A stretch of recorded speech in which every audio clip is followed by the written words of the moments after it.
Bismillahirrahmanirrahim.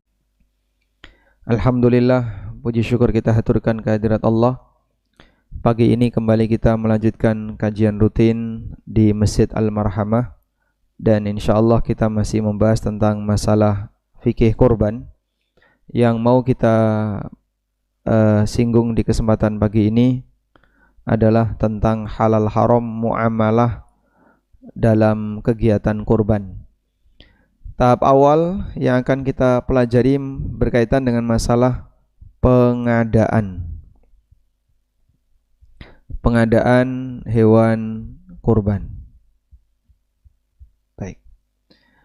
Cukup banyak kasus yang sampai ke kami berkaitan dengan beberapa praktek pengadaan hewan kurban yang itu menimbulkan polemik dan bahkan sengketa cukup berkepanjangan di antara para jamaah, terutama antara sahibul kurban dengan panitia.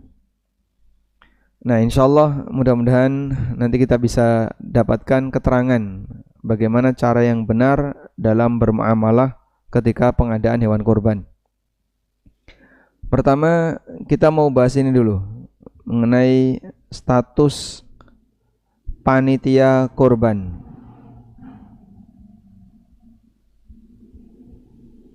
Sebenarnya status panitia kurban itu sebagai apa? Status panitia kurban. Nah, panitia kurban statusnya sebagai apa? Wakil. Nah, coba kita buka di sini ya. Nah,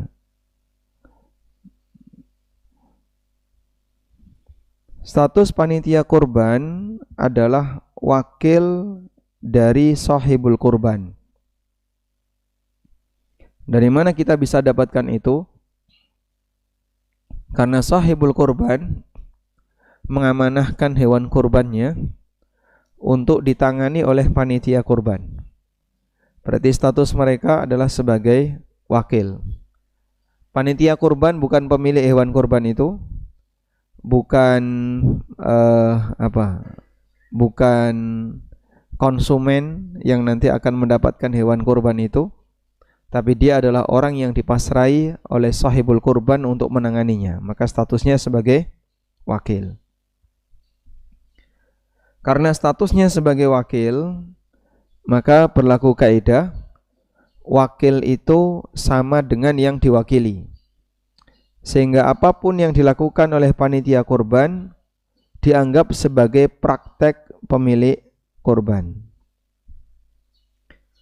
Pertanyaannya, boleh nggak wakil itu berbayar? Panitia kurban itu sama dengan wakil sahibul kurban. Nah, pertanyaannya, boleh nggak ini berbayar? Berbayar boleh nggak, Pak?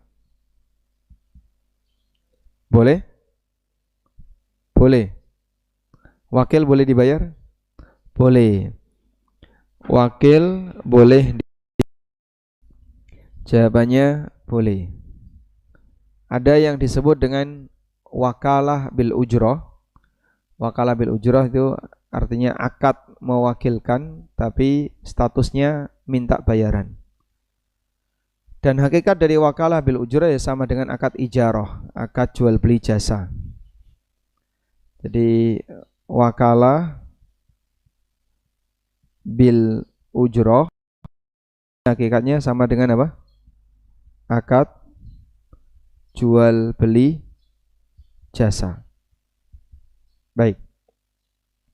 Selanjutnya, setelah kita tahu bahwa posisi panitia adalah wakil bagi sahibul kurban, berarti panitia dia statusnya sama sebagaimana sahibul kurban. Kalau kemudian dia minta jasa, maka statusnya akad jual beli jasa. Kemudian posisi panitia di situ ada di dua keadaan. Pertama, di bagian pengadaan, dan yang kedua di bagian penanganan. Begini ya. Sekarang kita akan lihat dulu posisi panitia di bagian pengadaan hewan. Panitia di bagian pengadaan hewan. Pertanyaannya, saat panitia melakukan pengadaan hewan, apakah panitia itu penjual hewan atau wakil sahibul kurban untuk mencarikan hewan, atau wakil peternak untuk menjualkan hewan? Status panitia dalam pengadaan hewan kurban. 1. Wakil untuk mencarikan hewan kurban. Yang kedua, wakil peternak untuk menjualkan hewan kurban. Yang ketiga, penjual hewan kurban. Nah, menurut Anda dari 3 ini panitia yang mana? Hah?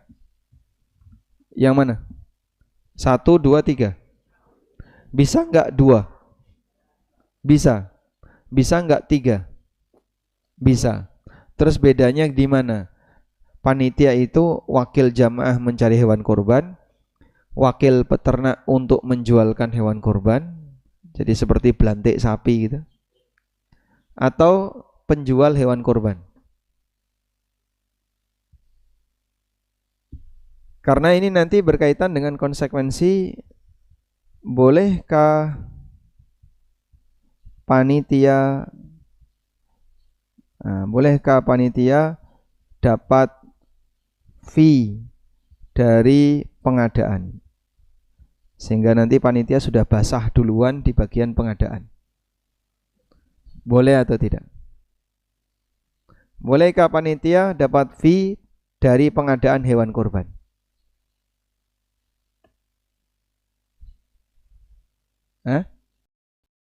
Status panitia.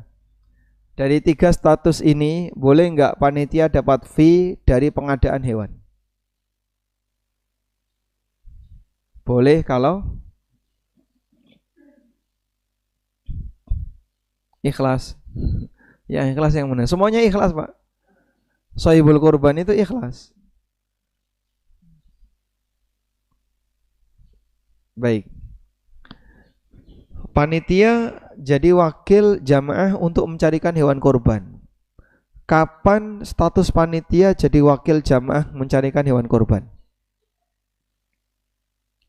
Ketika dana pengadaannya itu sudah ada lebih dulu, kemudian panitia mencarikan hewan itu. 1. Atau yang kedua, ketika jumlah hewan kurban yang dibutuhkan sudah fix. Misalnya yang daftar untuk kurban ada 7 kelompok. Berarti jumlah sapi yang dibutuhkan sudah jelas. Lalu panitia mencarikan. Nah, setelah ketemu harga, barulah uangnya dikumpulkan oleh jamaah. Yang ketiga, sudah ada yang pesan. Jamaah pesan, tolong dong carikan sapi yang seperti ini. Nah, dari kondisi 3 ini, status panitia adalah wakil jamaah untuk mencarikan hewan kurban. Sudah? Jika demikian, berarti nanti kalau ada keuntungan, misalnya dikasih oleh peternak atau ada selisih harga, maka panitia wajib menyampaikan secara jujur. Jadi di sini kita lihat 3 posisi panitia. Nah, 3 posisi panitia. Yang pertama, jika dia sudah dapat atau sudah dipeseni oleh jamaah. Berarti status panitia adalah wakil jamaah.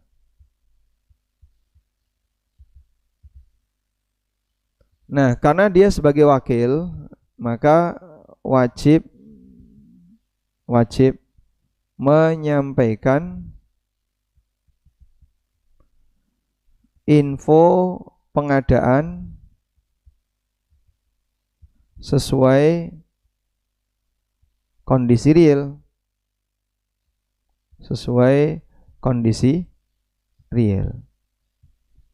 Maksudnya gimana, Pak? Ya, apapun nilai dari sapi itu, ada bonus dan tidak dan seterusnya, harus disampaikan.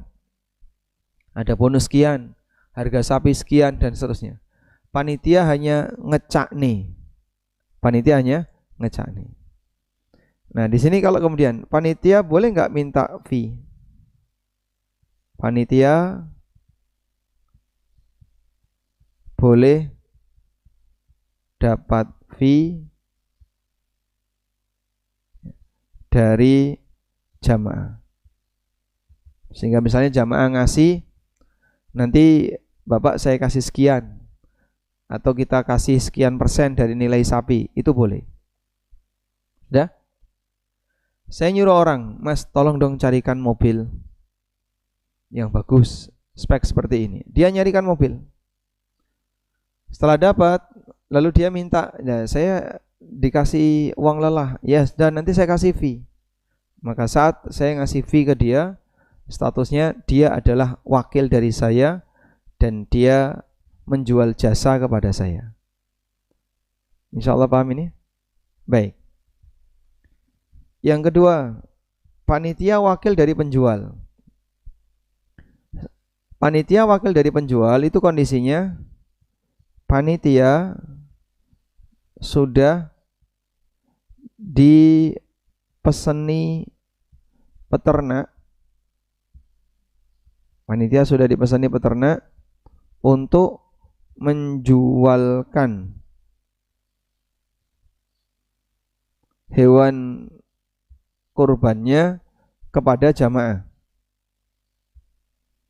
Panitia sudah dipeseni peternak untuk menjualkan hewan kurbannya ke jamaah. Pak, nanti kalau masjid Bapak butuh kurban, silakan ambil di sini. Kami akan kasih fee ke Bapak sekian. Boleh nggak seperti itu? Boleh? Boleh atau tidak? Jadi peternak titip kepada panitia, tolong nanti jualkan sapi saya dengan harga sekian. Nanti Bapak saya kasih sekian. Boleh nggak kayak gitu? Berarti ada kepentingan di posisi mana? Panitia. Karena panitia itu bagian dari jamaah sendiri. Namun dia dipasrai oleh peternak untuk nanti menjualkan barangnya. Jadi contohnya kayak gini, Pak. Bagian pengadaan instansi dipeseni oleh beberapa perusahaan. Pak, nanti kalau instansi Bapak butuh komputer, butuh ATK, tolong hubungi saya. Bapak nanti saya kasih sekian. Dan dia orang dalam. Dia orang instansi itu. Boleh nggak dia menerima, Pak? Tidak boleh? Kenapa? Karena dia orang instansi. Baik, karena dia orang instansi. Lah ini panitia kan bukan orang instansi, Pak. Dia memang takmir, tapi tidak resmi. Takmirnya resmi nggak?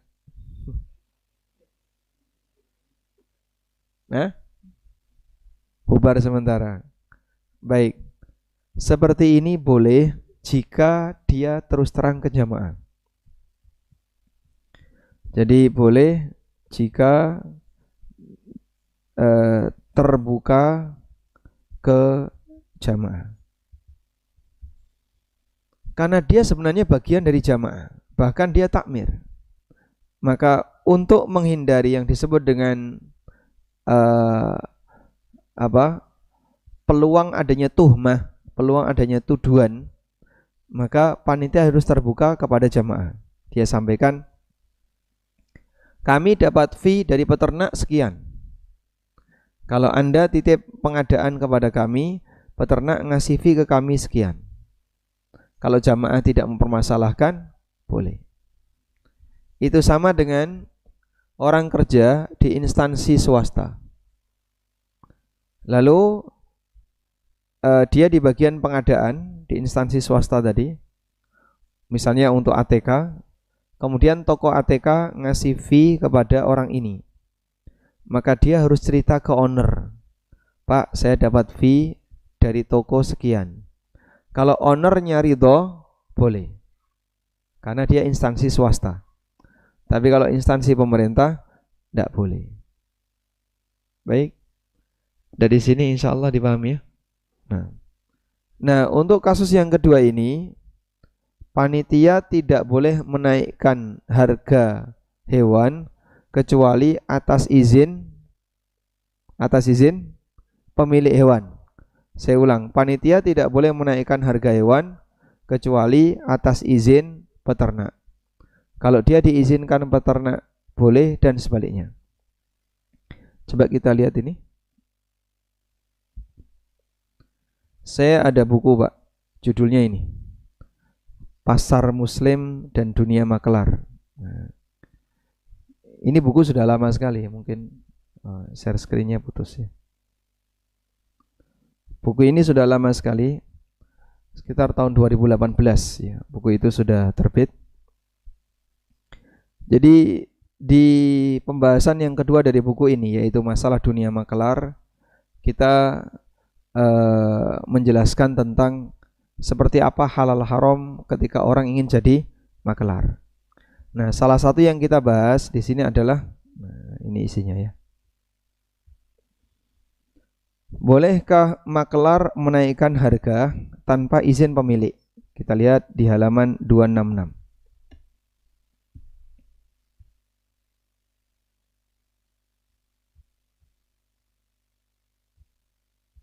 Halaman 266. Nah, kurang ke bawah ya.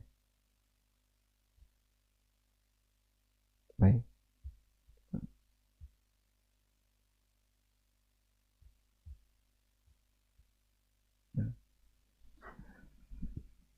Bolehkah makelar menaikkan harga tanpa izin pemilik?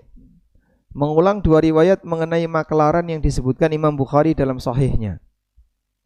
Riwayat yang pertama dari Ibnu Abbas radhiyallahu anhuma, beliau mengatakan, la ba'sa ayyaqula, boleh seseorang mengatakan, bi hadza thauba, tolong jualkan kain ini, fama zada ala kadza wa kadza fa huwa laka.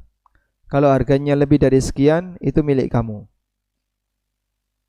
Ini riwayat yang pertama. Riwayat yang kedua, wa qala Ibnu Sirin, kata Ibnu Sirin, idza qala bi'hu bi kadza, kalau pemilik barang mengatakan, silahkan kau jual dengan harga sekian, fama kana min ribhin fa huwa laka, nanti kalau ada untungnya, untungnya milik bapak. Jadi kalau yang pertama, menurut keterangan Ibnu Abbas, pemilik barang bilang, tolong jualkan barang ini Pak, pokoknya saya terima bersih 100 juta. Ini mobilnya kamu jualkan, saya terima bersih 100 juta. Nah terus saya dapat apa? Ya terserah bapak mau naikin sendiri. Akhirnya saya jual laku 150. Maka yang 100 juta saya serahkan kepada pemilik mobil, yang 50.000 jadi milik saya. Karena lakunya 100 juta 50.000. Misalnya, boleh nggak seperti ini? Boleh. Ini menurut keterangan Ibnu Abbas hukumnya boleh. Yang kedua, menurut keterangan Muhammad bin Sirin, dan dua-duanya ada dalam Sahih Bukhari ya. Idza qala bi'hu bi kadza, fama kana min ribhin fa huwa laka. Kalau ada orang mengatakan, tolong jual dengan harga sekian, Jika nanti ada untung, kita bagi 2. Baik, Pak, tolong jual Pak, harga konsumen 100. Nanti Bapak saya kasih fee sekian. Hukumnya boleh. Nah, untuk kasus yang kedua ini, dia tidak boleh menaikkan harga kecuali atas izin pemilik.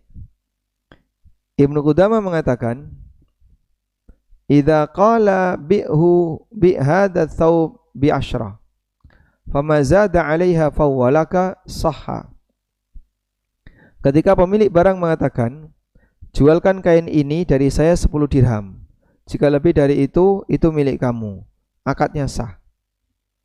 Dan makelar berhak mendapatkan tambahan itu. Karena menurut Ibnu Abbas, semacam ini hukumnya boleh. Li'annahu yatasarrafu fi malihi bi'idni. Karena dia mentransaksikan barangnya pemilik dengan izin pemilik. Fasahha syartur ribhi lahu, maka dia boleh minta adanya untung. Baik. Selanjutnya, makelar diminta untuk menjual senilai harga tertentu dan dia mendapatkan fee sesuai yang disepakati. Ketika pemilik sudah menetapkan harga, maka makelar tidak berhak untuk menaikkannya tanpa seizin pemilik. Karena makelar dalam hal ini hanyalah wakil dari pemilik. Sehingga dia harus bekerja sesuai perintah, instruksi. Jika dia menaikkan harga tanpa seizin pemilik, berarti dia menyalahi amanah dan itu dilarang. Ini contohnya dalam fatwa Syabakah Islamiyah ada penjelasan. Fala yajuzu laka fi'lu dzalik, kamu tidak boleh menaikkan harga tanpa izin pemilik. Malam tukhbir al-mushtari bithamanil hakiki, selama kamu tidak memberikan info kepada pembeli dengan harga yang sebenarnya. Wa anna zaida umulatun laka ala samsaratika, yang lebih dari itu menjadi keuntunganmu karena kamu sudah jadi makelar. Nah, sehingga ketika dinaikkan, praktek seperti ini menyalahi status dia sebagai orang yang diamanai dalam menjualkan barang. Baik. Oleh karena itu, kembali ke sini tadi ya. Saat panitia dipeseni peternak untuk menjualkan hewan, pertama dia harus terbuka ke jamaah. Yang kedua, harga sesuai perintah pemilik. Pemiliknya nyuruh berapa, dia boleh ngasih harga segitu. Kecuali jika pemilik mengizinkan untuk menaikkan harga. Kecuali jika pemilik mengizinkan untuk naik harga. Bapak kalau mau ngambil fee terserah, silakan nanti dinaikkan sendiri. Boleh seperti itu. Wallahu a'lam. Udah? Sekarang yang ketiga. Panitia jadi penjual. Bisakah panitia jadi penjual hewan kurban? Bisa, syaratnya beli dulu. Ini boleh jika panitia beli dulu. Ya. Dia beli dulu di kandang, ya pakai uang sendiri atau urunan panitia, lalu nanti dijual. Lalu diterima. Kemudian setelah itu dijual ke sahibul kurban. Kalau seperti ini tidak masalah. Sehingga di sini peternak, ini panitia, ini jamaah. Peternak sebagai penjual satu, panitia sebagai penjual dua, jamaah sebagai pembeli terakhir, end user. Akadnya jadinya akad jual beli 2 kali. Pertama peternak dengan panitia, ini akad pertama. Kemudian panitia dengan jamaah, akad kedua. Kalau seperti ini tidak masalah. Nah, terus modal panitia untuk beli hewan gimana Pak? Yaitu uang pribadi panitia. Sehingga panitia berakad dengan peternak pakai uang pribadi mereka. Lalu setelah itu dijual panitia ke jamaah. Baik. Nah, sekarang di marhamah yang kayak mana Pak? 1, 2, 3. Biasanya yang mana? 1. Nah, dominan itu 1. Sudah ada pesanan hewan, kemudian nyari di tempat orang. Maka kalau 1 bentuknya, tolong panitia sampaikan sesuai kondisi real yang ada. Harga sapi sekian, sampaikan sekian. Ada bonus, sampaikan bonus. Ada fee, sampaikan fee. Karena itu semuanya adalah hak milik jamaah. Nah, kalau jamaah memberikan, ya sudah Pak, bawa aja Pak. Itu untuk panitia. Walhamdulillah, insya Allah sudah bisa menjadi pemasukan yang halalan thayyibah. Jadi jangan ada yang ditutupi ya. Wallahu a'lam. Baik, sekarang kita beralih ke masalah yang kedua. Masalah pengadaan hewan kurban yang kedua. Setoran jamaah dibuat sama, dipukul rata ya. Misalnya semuanya 3,8. Misal ya. Semuanya 3,8. Di sini berapa sapi? Berapa? 3,5. Misalnya 3,5. Dah semua 3,5 juta per jamaah. Padahal harga sapinya beda. Di sini padahal harga sapi beda. Sehingga misalnya ada beberapa tipe sapi. A, B, C, D. Sapi A harganya 21 juta. Sapi B 25 juta. Sapi C 27 juta. Sapi D 29 juta. Ukurannya sama atau beda? Beda ya. Yang paling besar yang mana? Biasanya yang paling lebih mahal. Dah? Tapi iurannya dibuat rata. Misalnya tadi 3,5 semua. Nah, pertanyaannya, pemilik sapi A, B, C, D itu kan beda orang. Sapi A yang seharusnya iurannya 3,1, dia iuran 3,5. Maka dia subsidi ke B sekian ratus ribu. Ini subsidi ke C sekian ratus ribu. Yang paling untung D, disubsidi oleh semuanya. Boleh nggak Pak kayak gitu Pak? Boleh, asal pemilik sapi A, B, C tahu. Sehingga uang saya dikasihkan ke sana. Kan seharusnya saya bisa dapat besar dengan nilai 3,5. Tapi saya cuma dikasih kecil. Sebab duit saya ini kan sebenarnya cuma 3 ya. Kalau 7 orang ya 3 juta. Ini 3 juta. Yang 500 ribu disubsidi ke sebelah. Dipakai untuk nyubsidi yang B, dipakai subsidi yang C dan seterusnya. Jadinya gimana Pak? Menggunakan uang orang untuk diberikan kepada orang lain. Bolehkah seperti ini? Sehingga ada subsidi silang. Yang mendapatkan sapi lebih murah mensubsidi kelompok yang dapat sapi lebih mahal.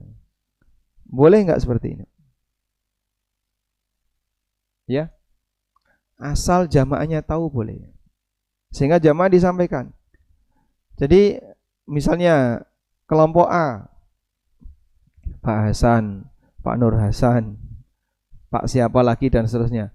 Pak, Bapak dapat sapi paling kecil. Regane piro? 21 juta. Loh, iurannya kok 3,5? Kan harusnya iurannya berapa? 3 juta. Lah yang 500 kemana itu? Duit Bapak yang 500 kami salurkan ke kelompok D. Harga sapinya 27 juta. Mau atau tidak? Hah? Kalau yang bersangkutan, wah ra ikhlas nih kayak ini. Kudune untuk gede kok tadi cilik. Karena sapinya dilimpahkan ke yang lain duitnya. Gitu, Pak. Dan kasus ini banyak. Maka panitia kurang amanah. Panitia tidak amanah dalam hal ini. Dia ya gimana? Repot ya. Maka jadi panitia harus siap repot. Dibayar enggak apa-apa. Ukur ya. Jangan asal-asalan kayak gini.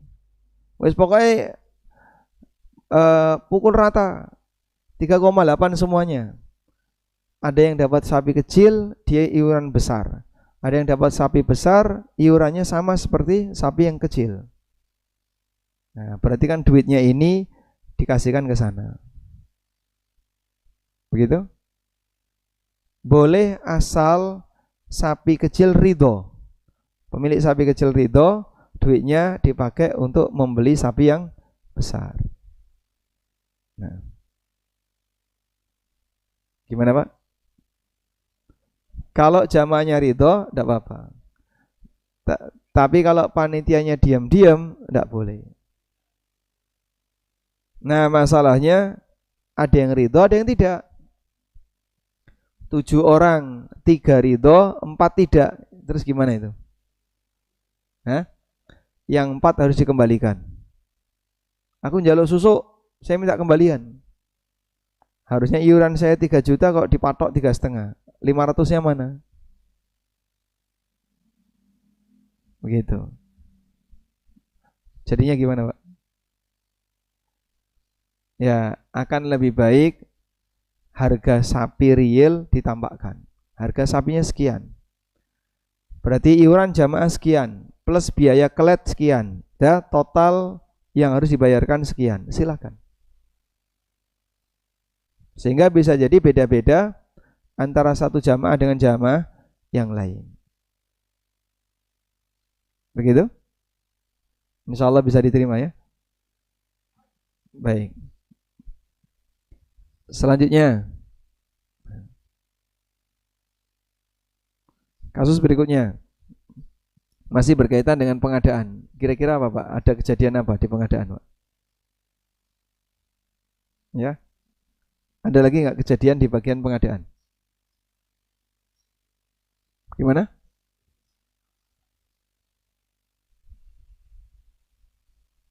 Urunannya sama, tapi harga sapinya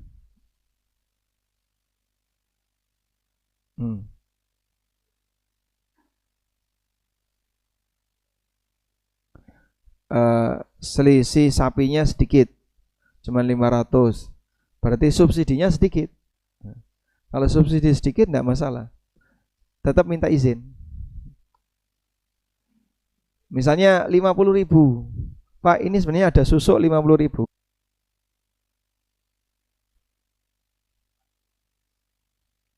Harus izin. Nah, karena kan biaya operasional sudah dibayar. Nah, selisih harga sapi untuk operasional. Selisih harga sapi untuk operasional boleh asal izin sahibul korban. Jadi tadi kan sahibul korban sudah bayar operasional. karena biaya operasional sudah dia bayari. Maka di saat selisih itu dipakai biaya operasional, berarti kan shahibul kurban bayar 2 kali. Pertama bayaran resmi, yang kedua selisih harga sapi. Bayar 2 kali seperti ini boleh Pak? Boleh. Asal yang kedua ada pemberitahuan. Jadi Pak, sebenarnya iuran Bapak itu cukup 3 juta. Tapi yang 500 kita gunakan biaya operasional. Loh, aku kan wis bayar. Ya ini tambahan. Kalau dia ridho, silahkan. Wallahu a'lam. Baik, cukup ya. Nah, selanjutnya kita berikan kesempatan bagi jamaah untuk memberikan kritik dan saran. Nah, silahkan mungkin bisa merapat ke depan untuk dapat mikrofon. Ada ke belakang Pak, ke belakang.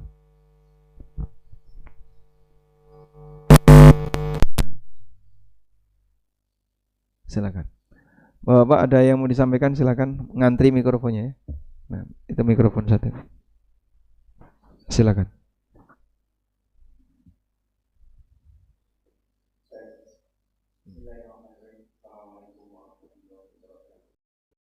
Lamur.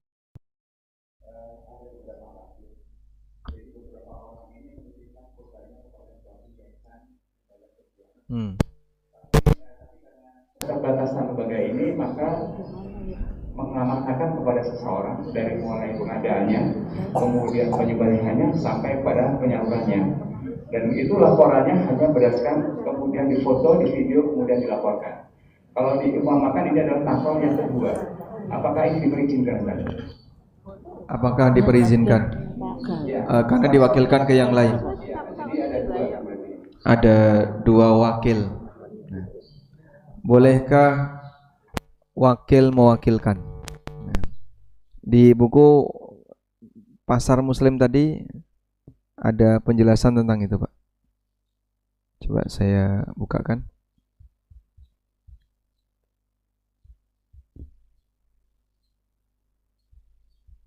Nah. Bolehkah makelar dimakelarkan? Halaman 278.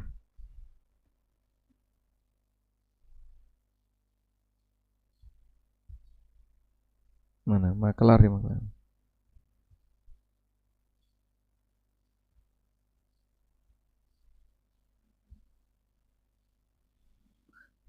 Pada dasarnya posisi makelar dari penjual, posisi makelar adalah dari penjual atau pembeli. Dia bisa menjadi wakil penjual ketika dia diminta penjual untuk memasarkan barangnya.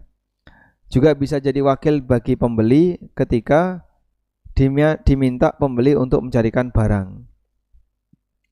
Dan dalam aturan wakalah, seorang wakil boleh mewakilkan kepada yang lain dengan izin orang yang mewakilkan, dengan sepakat ulama. Jadi kalau saya nyuruh A, tolong kerjakan ini. Lalu oleh A diserahkan ke B. Boleh nggak seperti itu? Jika A minta izin ke saya, Pak saya nggak sanggup Pak, tak serahkan ke B, boleh nggak Pak? Terus saya bilang, ya sudah terserah, yang penting pokoknya rekomendasi kamu. Boleh dengan sepakat ulama. Ibnu Qudamah menjelaskan tentang itu ya. Kasus mewakilkan orang lain ada 3 keadaan. Orang yang mewakilkan melarang si wakil untuk mewakilkan ke orang lain. Maka wakil tidak boleh mewakilkan kepada siapapun dan di sini tidak ada perbedaan pendapat. Saya kasih ke A sebuah tugas. Dah? Dan saya melarang, tolong kamu yang ngerjain, jangan yang lain. Maka A tidak boleh mewakilkan kepada orang lain. Ulama sepakat akan hal ini.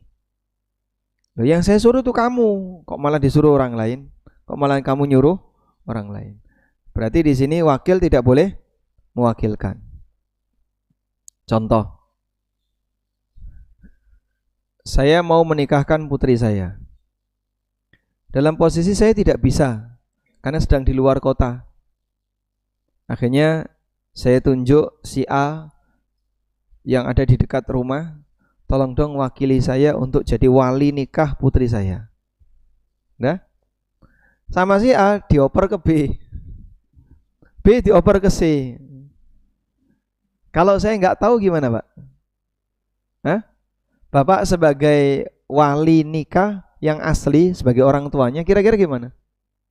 Kita nggak terima. Loh, yang saya percaya itu kamu, kok malah dikasihkan ke yang lain. Nah, dalam kasus ini berarti wakil tidak boleh mewakilkan kepada yang lain dengan sepakat ulama. Yang kedua, orang yang mewakilkan mengizinkan wakil untuk mewakilkan ke orang lain, maka dia boleh karena sudah ada izin. Dan kata Ibnu Qudamah, ulama sepakat akan hal ini. Saya nyuruh A, kemudian saya bilang, yang penting beres. Terserah, kamu mau serahkan kepada siapapun terserah, yang penting beres. Maka saat saya memberikan mandat kepada si A, lalu si A mewakilkan kepada teman-temannya, hukumnya boleh. Nah, contoh yang pernah terjadi di masa silam itu kasusnya tentang dalal. Ada profesi namanya dalal. Dalal itu kayak gini Pak. Saya bawa barang banyak sekali ya, 1 kontainer, tak bawa masuk pasar untuk saya jual. Kemudian saya manggil 1 orang, Mas, tolong kamu bantu jualkan barang 1 kontainer ini, tak tunggu di warung kopi. Nah, siap. Nanti saya dapat berapa? Nanti kamu saya kasih 3%. Siap. Akhirnya dalal ini mencari pasukan ya. Preman pasar. Preman pasar ini namanya dalalin. Dia mencari para dalalin. Dia kumpulin, tolong kamu jualkan barang ini, kita jual bareng-bareng ya.